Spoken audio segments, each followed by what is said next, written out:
आणि तिथेच त्याच्या पायऱ्याही. गाणं बंद झालं होतं. मला मोबाईल आणायला आत जाणं भाग होतं. मी आत उतरायला सुरुवात केली तसा माझ्या कानावर आवाज आला, आलास शिवा? खूप उशीर केलास.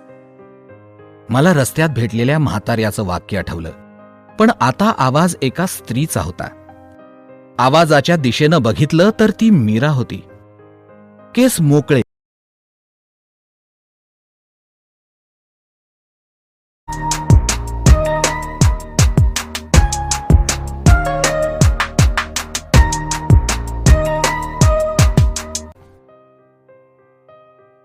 टाळ्यांच्या आवाजात मी जरा फ्लॅशबॅकमध्ये शिरलो.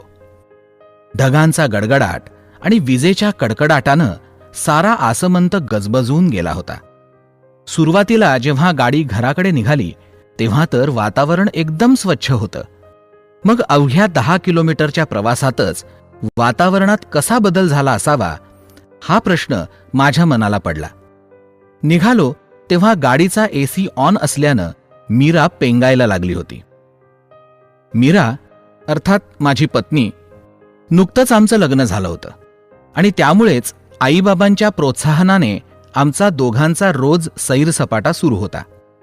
सकाळी घरून निघायचं, संध्याकाळपर्यंत परतायचं, हा आमचा रुटीन.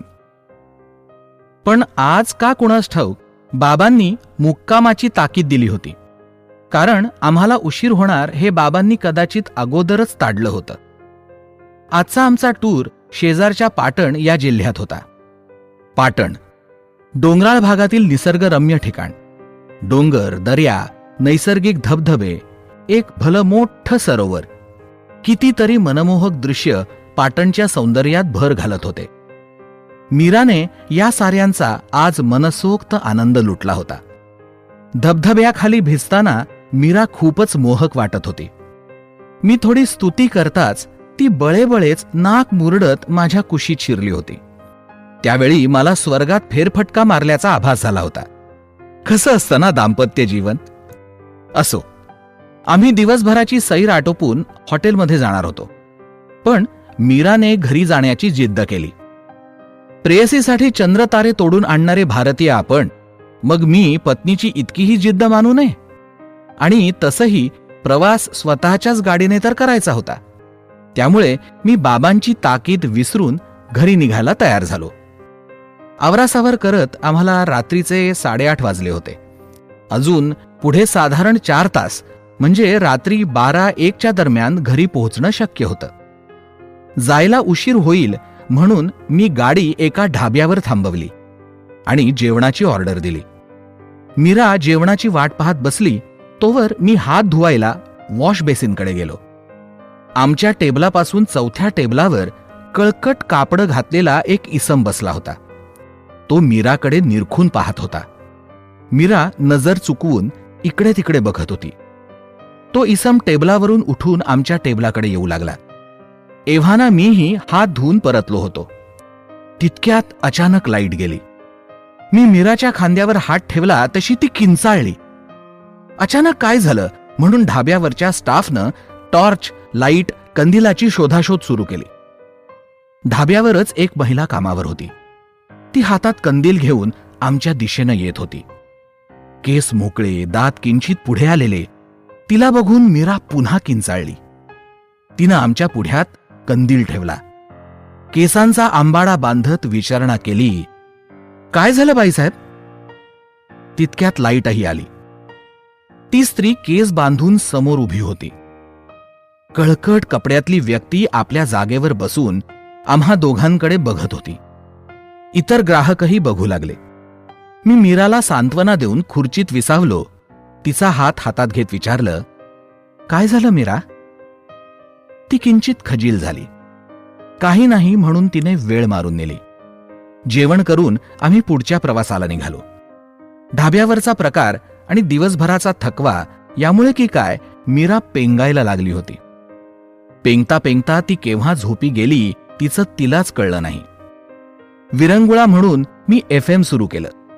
FMवर रात्रीचा खेळ चाले या दूर चांदण्यांचा, संपेना कधीही हा खेळ सावल्यांचा हे गीत सुरू होतं. क्षणभर वाटलं बंद करावं, उगाच मीरा दचकली तर. पण सुरूच असू दिलं, कारण मीरा गाढ झोपली होती. वाहनांचा आवाजही एकदम बंद होता. बाहेरच्या वातावरणातील बदलामुळे मी एसी बंद केला होता. हळूहळू पावसाचे थेंब सुरू झाले. विजा कडाडायला लागल्या.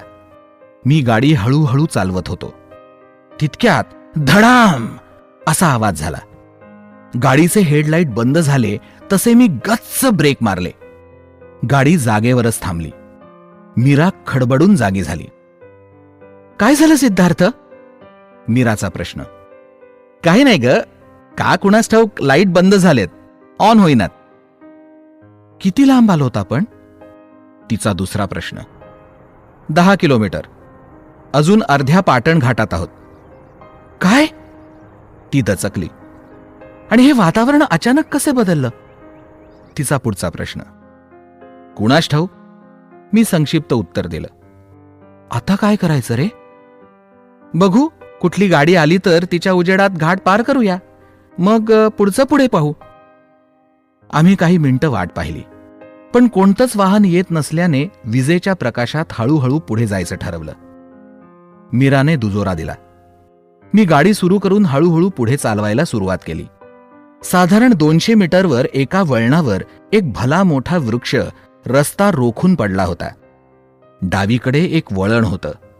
बहुतेक वृक्ष रस्त्याच्या कडेला होता. अंधारात अंदाज येत नव्हता. मी डावीकडून गाडी पुढे काढली. पण हे काय? सकाळी आलो तेव्हा तर रस्ता चमचमत होता, आता खरबडीत कसा?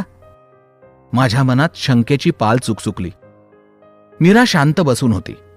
कदाचित मला प्रश्न विचारून ती व्यवधान आणू इच्छित नसावी.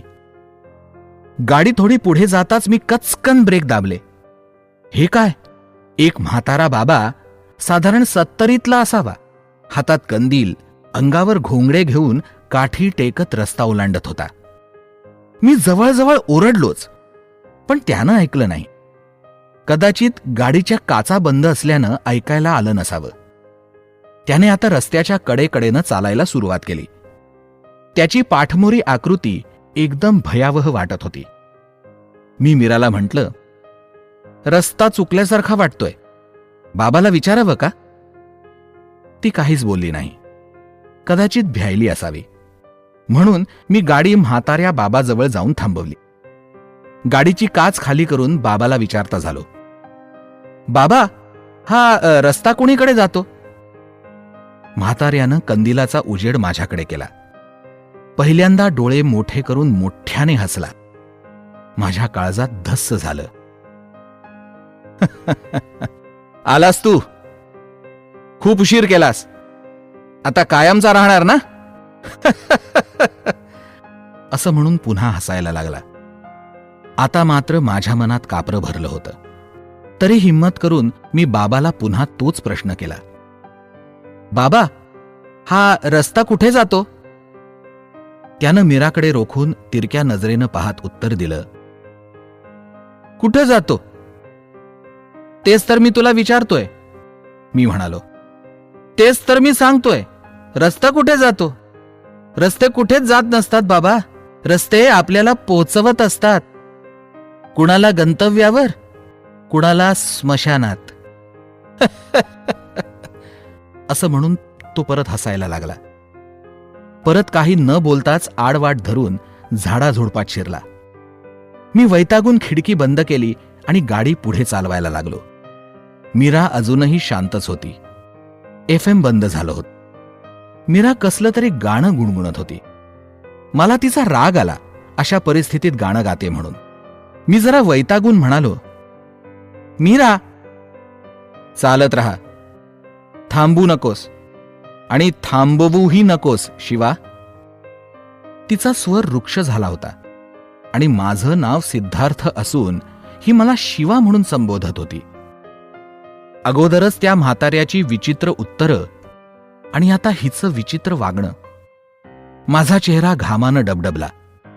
रात्री बेरात्री स्मशानातून हिंडणारा सिद्धार्थ आज चक्क भीतीनं थरथरत होता आणि पाली झुरळाला घाबरणारी मीरा एकदम शांत, निश्चल. काही अंतर पार केल्यावर समोर एक दगडी पूल होता आणि थोडं सपाट मैदानही. मी गाडी त्या मैदानातून वळवून माघारी जाण्याचा मनोमन निश्चय केला.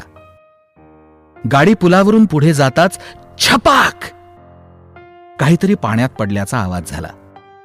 मी मागे वळून पाहिलं. दगडी पूल पाण्यात कोसळला होता. आता परत फिरणं संभव नव्हतं.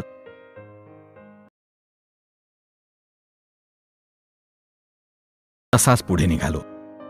पण हे काय, समोर वीज चमकल्याने उजेडच होत नाहीये. मी ब्रेक दाबले. पाऊसही थांबला होता. मी खाली उतरलो. गाडी एका भल्या मोठ्या दगडी छताखाली उभी होती. मी मोबाईल ऑन केला. मोबाईलला रेंज नव्हती. मी टॉर्च ऑन करणार इतक्यात माझ्या हातावर एक जोरदार प्रहार झाला. हातातला मोबाईल एकीकडे आणि मी दुसरीकडे जाऊन पडलो. मी सावरून उभा राहिलो. मोबाईल तुकड्या तुकड्या जमिनीवर विखुरला होता. कारण शोधता शोधता फक्त बॅटरी हाताला लागली होती. मीरा अजूनही गाडीतच आहे असा माझा समज होता. तो मी गाडीचा बॉडी लाईट ऑन केल्यावर दूर झाला. मी भांबावलो. मीरा मीरा ओरडू लागलो. पायाखालून जमीन निघून गेली. पण काहीच उत्तर नाही. उलट माझेच प्रतिध्वनी मला ऐकायला येत होते. मी अगदी रडवेला झालो. जवळच एक दगड पडला होता. त्यावर हताश होऊन बसलो. कुठून तरी घुबडाचा चित्कार कानावर पडत होता. मीरा दिसत नव्हती. विजांचं चमकणं बंद झालं होतं. काळ्या कुट्ट ढगांमुळे अंधार मी म्हणत होता. अचानक पुन्हा एक प्रहार. आता मात्र मी सावध झालो होतो. हळूच बाजूला झुकलो. तो एक वटवाघुळांचा थवा होता. थवा जसा उडत आला त्यावरून आत गुफा असावी असा मी अंदाज बांधला. मी येऊन गाडीत बसलो. गाडी स्टार्ट केली. अरे वा, लाईट ऑन झाले होते. लाईट ऑन होताच असंख्य वटवाघुळं घुबडं फडफडत बाहेर पळाली. बरा मी गाडीत होतो, अन्यथा या हमल्यात रक्तरंजित होणं निश्चित होतं. मी गाडी थोडी मागे घेतली. लाईट ऑन ठेवून मोबाईल शोधला. जुळवाजुळव करून गाडी नीट लॉक केली. पुन्हा बाहेर आलो. तितक्यात पुन्हा तेच गीत कानावर पडलं जे मीरा थोड्या वेळापूर्वी गात होती. मी मोबाईलची टॉर्च लावली आणि आवाजाच्या दिशेने चालू लागलो. मोबाईल पुरेसा उजेड देत होता. मी एका छोट्या दरवाजातून आत शिरलो. प्रशस्त हॉलसारखी ती जागा. भिंतीवर कोरीव प्रणय चित्र रेखाटलेलं होतं. चित्रावरून असं जाणवत होतं की या चित्राचा चित्रकार किंवा चित्र काढायला लावणारा रसिक आपली इच्छापूर्ती चित्र बघूनच पूर्ण करत असावा. गाण्याचा आवाज निरंतर येत होता, पण गाणारं कुणीच दिसत नव्हतं. हॉल एकदम रिकामा होता. हॉलच्या डाव्या कोपऱ्यात एक दगडी रांजण पडला होता. त्यावर दगडीच झाकण होतं. मी झाकण बाजूला सारून मोबाईल उजेडासाठी आत घुसवला. तसा मोबाईल माझ्या हातातून सटकला आणि आत रांजणात पडला. पुन्हा घोर अंधार. आता माझं बाहेर जाणंही असंभव होतं. पण सुदैव मोबाईल आता विखुरला नव्हता, तर चक्क प्रकाशमय होता. रांजण खूप खोल भासत होता. मी पूर्ण झाकण उघडलं. आतून गाण्याचा स्पष्ट आवाज येत होता आणि प्रकाशही. माझ्या पाठीमागे कर कर कचकच आवाज येऊ लागला. अंधारात काय होतंय मला कळेना, पण पुढच्या क्षणी जिथे आवाज झाला तिथे जमिनीतून प्रकाश किरण वर आले. मी जवळ जाऊन पाहिलं, तो माझ्या मोबाईलचाच प्रकाश होता. ते एक तळघर होतं आणि तिथेच त्याच्या पायऱ्याही. गाणं बंद झालं होतं. मला मोबाईल आणायला आत जाणं भाग होतं. मी आत उतरायला सुरुवात केली. तसा माझ्या कानावर आवाज आला, आलास शिवा, खूप उशीर केलास. मला रस्त्यात भेटलेल्या म्हाताऱ्याचं वाक्य आठवलं, पण आता आवाज एका स्त्रीचा होता. आवाजाच्या दिशेनं बघितलं तर ती मीरा होती. केस मोकळे, कपाळी कुंकवाचं मळवट भरलेलं. पण आवाज मीराचा नक्कीच नव्हता. काय झालं असावं मीराला? मला एकीकडे मीरा सापडल्याचा आनंद होता, तर दुसरीकडे भूलभुलैया चित्रपटाची आठवण होत होती. अंगावर काटा आला होता. ये शिवा ये, जयमाला तुझी आतुरतेनं वाट बघतेय. मी जवळ जाऊन तिला गदगदा हलवत म्हटलं, काय झालं मीरा, अशी का वागतेय? मीरा नको, मीरा नको म्हणू शिवा, जयमाला म्हण. आणि मला घट्ट मिठी मारून ती धसधसा रडू लागली. तुझी तब्येत बरी आहे ना? मी प्रश्न केला. मी बरी आहे, पण तू कसा रे सारच विसरलास? काय विसरलो? मी. म्हणजे तुला काहीच आठवत नाही? आणि तिनं सांगायला सुरुवात केली. हे गर्भगृह बघतोयस ना, बघ आणि आठवण्याचा प्रयत्न कर. राजा क्रूरकर्मा पाटणचा शेवटचा आणि निपुत्रिक राजा.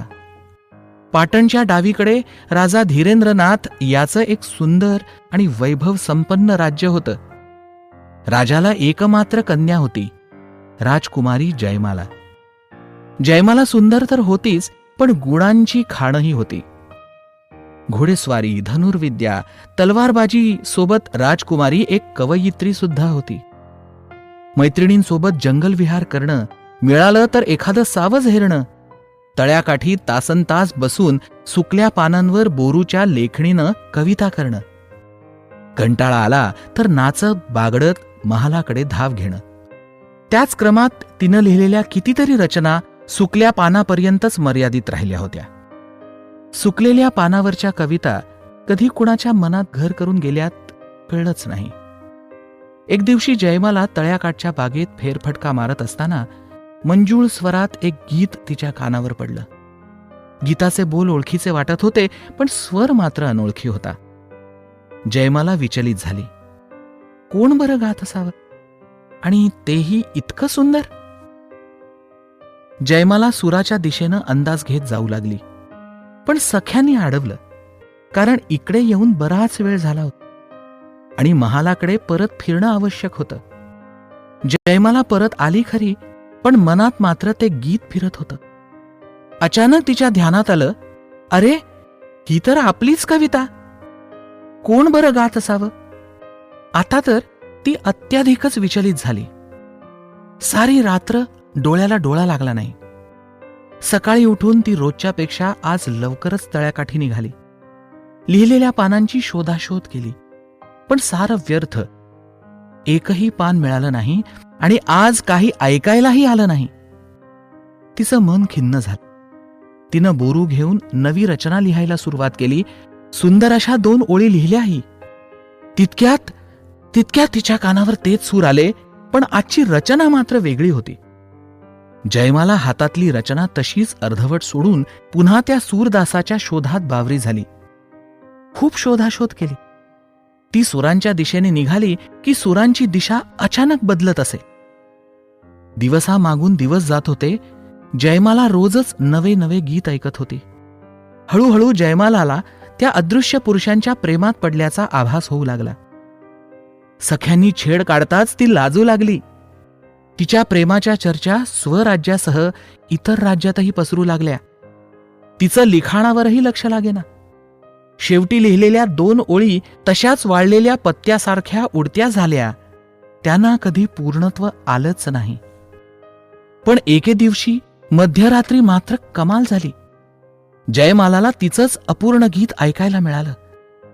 अंतरा जरी जयमालाचा असला तरी गायकानं एक सुंदर मुखडा जोडून ध्रुपद पूर्ण केलं होतं आणि उर्वरित गीतही लिहिलं होतं. आणि आज तेच गीत गात होता. जयमाला कुणालाही न सांगता तळ्याकाठी निघाली. जसजशी आवाजाच्या दिशेने जाऊ लागली तसतसा आवाज स्पष्ट होत होता. तिने सुराच्या शोधात आपल्या राज्याची सीमा केव्हाच पार केली होती. आता आवाज जास्त स्पष्ट येऊ लागला. चांदणी रात्र असल्याने कुणाला बघू शकणे सहज शक्य होते, परंतु त्यासाठी अधिकाधिक जवळ जाणं आवश्यक होतं. जयमाला न आवाज करता पुढे चालू लागली. समोर एका दगडी आसनावर एक रक्तवर्ण बलशाली पुरुष पाठमोरा बसून गात होता. जयमाला आल्याची त्याला अजूनही चाहूल लागली नव्हती. जयमाला पुढे होऊन त्याला स्पर्श करणार तितक्यात तो पुरुष हाती खंजीर घेऊन जयमालाच्या पुढ्यात आक्रमक पवित्रा घेऊन उभा राहिला. जयमाला तितक्याच स्फूर्तीने गुडघ्यावर बसून नतमस्तक झाली. भारदस्त शरीर, बोलके डोळे, डोक्यावर पागोटे आणि पागोट्याच्याच शेल्याने चेहरा झाकलेला. जयमालाला निहत्ती बघताच तो हातातील खंजीर जयमालाच्या हातात ठेवून पाठमोरा होऊन चालता झाला. आजही जयमालाच्या हाती शून्य चाल. एव्हाना राजकुमारी वनाकडे गेल्याची बातमी राजाच्या कानी आल्यानं त्यानं तिच्या मागावर सैनिकांची एक तुकडी पाठवली होती. राजकुमारी बसली तिथवर सैनिक येऊन पोचले होते. राजकुमारी जयमाला उठून उभी राहिली. मनोमन त्या पुरुषाला पती मानून त्याने दिलेला खंजीर कमरेला खोवला आणि घोड्यावर विराजमान होऊन महालाकडे सुसाट निघाली. राजकुमारी जयमाला त्या दिवशी परतली खरी, पण सदा चंचल हसतमुख असणारी जयमाला नेहमी दुःखी राहू लागली. नित्यक्रम सुरू असला तरी तो उत्साह मात्र पुन्हा दिसलाच नाही. अगदी तसंच जसं कोणतंच गीत तिला ऐकायला मिळालं नाही. जयमाला अधूनमधून जाऊन आपल्या भावी पतीला शोधत असे. वर्ष झालं तरी तिचं मन लागेना. राजा धीरेंद्रनाथ चिंतातूर होऊन अंथरुणाला खिळले होते. जयमालाच्या वाढत्या वयामुळे ते सदाच दुःखी राहू लागले. राजाच्या या परिस्थितीला सारी प्रजा जयमालालाच जबाबदार धरत होती. वडिलांची नाजूक स्थिती पाहून जयमालाने स्वयंवर पद्धतीने विवाहाला मान्यता दिली. राजा आनंदी झाला. राजकुमारी जयमालानं ऐकलेलं तिचंच अपूर्ण गीत पूर्ण करण्याची स्वयंवराची अट ठरली. गावोगावी राज्योराज्यी दवंड्या देण्यात आल्या, कारण ते गीत फक्त राजकुमारी आणि त्या इसमालाच माहीत होतं. 15 दिवस झाले, महिना झाला, पण कुठून काहीच खबर आली नाही. राजासह सारी जनता हताश झाली. पण अचानक एके दिवशी शेजारचं राज्य पाटणहून राजा क्रूरकर्माकडून स्वयंवर पूर्ण करण्याचा लखोटा आला. दिवस, तारीख, जागा निश्चित करण्यात आली. राजा धीरेंद्रनाथांना सहपरिवार आमंत्रित करण्यात आलं. लग्नाची जय्यत तयारी करण्यात आली. संपूर्ण राजधानी सजवण्यात आली होती. राजकुमार क्रूरकर्मा आपल्या वडिलांच्या अपघाती मृत्यूनंतर अल्पवयातच राजा झाला होता. राजमहालात मृत्यूशय्येवर पडलेल्या आईखेरीज राजाचं आपलं म्हणून कुणीही नव्हतं. मंत्र्यांचा जमावडा मात्र गरजेपेक्षा जास्त दिसत होता. सगळीकडे चहलपहल होती. ठरल्याप्रमाणे राजकुमारी जयमाला आणि राजकुमार क्रूरकर्मा दोघांचे आसन समोरासमोर लावण्यात आले. क्रूरकर्मा येऊन स्थानापन्न झाले. सारी प्रजा स्तब्ध झाली. राजाने इशारा करताच गुलाब फुलांच्या पाकळ्यांच्या पायघड्यांवरून जयमालाचं आगमन झालं. जयमालानं समोर पाहिलं. तेच बलशाली शरीर, तीच कांती. तिच्या ओठावर स्मित झळकलं, पण डोळ्यात मात्र ती चमक जाणवत नसल्यानं दुसऱ्याच क्षणी ओठावरलं स्मित लोप पावलं. विवाहाच्या घोषणा राजाच्या जय जयकाराने सारा आसमंत गजबजून गेला. राजाने हात वर केला. पुन्हा नीरव शांतता पसरली. पुरोहिताने राजकुमारी जयमालाला स्वयंवरातील अटीप्रमाणे पहिल्या ओळी गाण्याची सूचना केली. जयमालाने अर्धवट राहिलेल्या तिच्याच शेवटच्या गीताच्या 2 ओळी गायल्या. तिच्या ओळी पूर्ण होताच राजा क्रूरकर्माने पुढच्या 2 ओळी त्याच लयीत गाऊन पूर्ण केल्या. जयमालाच्या चेहऱ्यावर हास्य उमटलं. त्याच गीताच्या ओळी आज जयमालाने ऐकल्या होत्या. आता राजा क्रूरकर्माच तिने मनोमन मानलेला वर होता हे सिद्ध झालं. ढोल, नगारे, सनई चौघड्यांच्या जल्लोषात विवाह संपन्न झाला. काही काळ मोठ्या आनंदाने पार पडला. परंतु विघ्न आलं ते मधुचंद्राच्या रात्री. जयमालानं क्रूरकर्मासमोर संपूर्ण गीत ऐकण्याचा लाडीक हट्ट धरला. परंतु क्रूरकर्मानं तिचा हट्ट पुरवण्यास साफ मनाई केली. महाराज असं का वागतायत हे जयमालाला कळत नव्हतं. तीही थोडी हट्टी झाली. गीत पूर्ण ऐकूनच समर्पण करण्याचा तिनं निर्णय घेतला. त्या दिवसापासून राजा राणीतला संवादही बंद झाला. एके दिवशी राणी अंघोळीनंतर महालासमोर केस सुकवत बसली होती. अचानक तेच गीत त्याच सुरात तिच्या कानावर पडलं. पण आवाज येतोय कुठून काहीच पत्ता लागत नव्हता. राणीला वाटलं महाराज एकांतात गीत गाण्यात आनंद प्राप्त करत असतील. तिने पुन्हा राजांना भेटण्याचा निरोप दासीकरवी पोचता केला. त्या भेटीत राजानं पाठमोरं बसून गर्भगृहात गीत गाण्याचं ठरलं. ठरल्याप्रमाणे गर्भगृह सजवण्यात आलं. मध्यभागी शेजशय्या मनमोहक फुलांनी सजवली होती. काही अंतरावर एक दगडी आसन व्याघ्रासन अंथरून सजवण्यात आलं होतं. महाराज अगोदरच गर्भगृहात दगडी आसनावर विराजमान झाले होते. हे तेच आसन होतं जे जयमालाने राजांच्या पहिल्या भेटीत पाहिलं होतं. राणी जयमालाने आत प्रवेश करताच गर्भगृह बंद करण्यात आलं. गाणं सुरू झालं. विना संगीतानेही गाण्यानं जयमालाला थिरकायला भाग पाडलं. जयमाला बेधुंद होऊन नाचू लागली. राजे एकाग्र होऊन गात होते. आज जयमालाला नाचता नाचता डोळ्यांतली ती चमकही दिसत होती जी तिनं पहिल्या भेटीत पाहिली होती. जयमाला ही गीत गायला साथ देत होती आणि महाराजही थिरकत थिरकत जयमाला सोबत नृत्य करू लागले. कुणी जर हा प्रसंग पाहिला असता तर 5-7 मिनिटासाठी स्तब्धच झाला असता. गाणं संपून दोघं शेजशय्येवर केव्हा पोचले कळलंच नाही आणि जयमालाचा मधुचंद्र पार पडला. दोघं तृप्त होऊन बाजूला झाले. तसा कडाडता ध्वनी कानावर पडला, शिवा शिवा शिवा. भिंतींना टरकलेला आवाज घुमत होता. जयमाला वस्त्र सांभाळत उभी होती. समोर बघते तर काय, अंधाऱ्या कोपऱ्यातून राजा क्रूरकर्मा समोर आले. जयमाला संभ्रमात पडली. राजा क्रूरकर्मा समोर आहेत तर आपण कुणाला सर्वस्व प्रदान केलं? हुबेहूब राजासारखा दिसणारा हा तेजस्वी पुरुष कोण? आपण पहिल्यांदा ऐकलेलं गीत आणि आजच्या गीतात साम्य कसं? डोळ्यांची चमक आणि महाराजांनी त्यांना शिवा म्हणून का संबोधलं असावं? असे कितीतरी प्रश्न. राजाचा आवाज ऐकताच टप टप टप टप निवडक सैनिकांनी गर्भगृहात प्रवेश केला. राजाचा इशारा मिळताच अंथरुणावर पूर्ववत पडलेल्या शिवाला उचलून दगडी आसनाजवळ आणण्यात आलं आणि जर क्षणाचाही विलंब न लावता त्याचा शिरच्छेद करण्यात आला. सारा गर्भगृह रक्ताने माखला गेला. जयमालाला प्रतिकार करायलाही वेळ मिळाला नाही. जयमालाची स्मृती लोप पावली. ती तिथेच गळून पडली. एका सैनिकानं जवळच पडलेल्या संदुकीतून लोखंडी बेड्या आणि साखळ्या काढून अचेत जयमालाच्या हातापायात व गळ्यात अडकवल्या. बेड्या अशा चमकत होत्या जणू त्याचा वापर निरंतर होत असावा. बेड्या अडकवून राजासह सारे सैनिक गर्भगृहातून बाहेर पडले आणि गर्भगृह कायमचं बंद झालं. डोळ्यांची चमक, गीताचे बोल, सूर आणि जयमालाची तरबेज बुद्धी यांनी शिवा हाच जयमालाने मनोमन मानलेला वर होता हे जरी सिद्ध झालं असलं तरी राजाने कवितेच्या ओळी कशा पूर्ण केल्या? जंगलात पाहिलेलं आसन गर्भगृहातच का ठेवण्यात आलं? आणि राजाने धोक्याने जयमालाशी विवाह का केला हे सारं अनुत्तरितच होतं. इतकं करूनही राजाला जयमालाशी सहवास करताच आला नाही. या साऱ्या गोष्टींचं रहस्य पाटणच्या त्या गर्भगृहात जणू बंद झालं होतं. कालांतरानं राजा क्रूरकर्माचा देहांत झाला आणि पाटणचा राजा निपुत्रिकच राहिला. पाटणची प्रजा पाटण ही राजधानी सोडून डोंगर माथ्यावर वस्ती करून राहू लागली.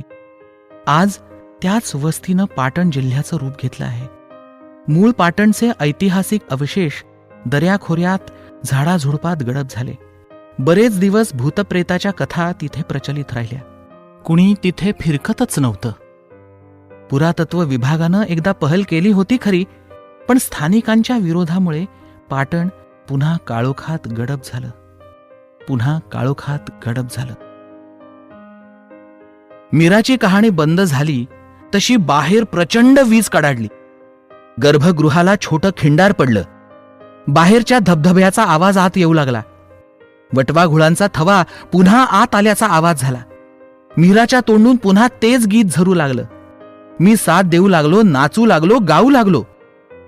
मोबाईलचा उजेड हलका मंद झाला होता.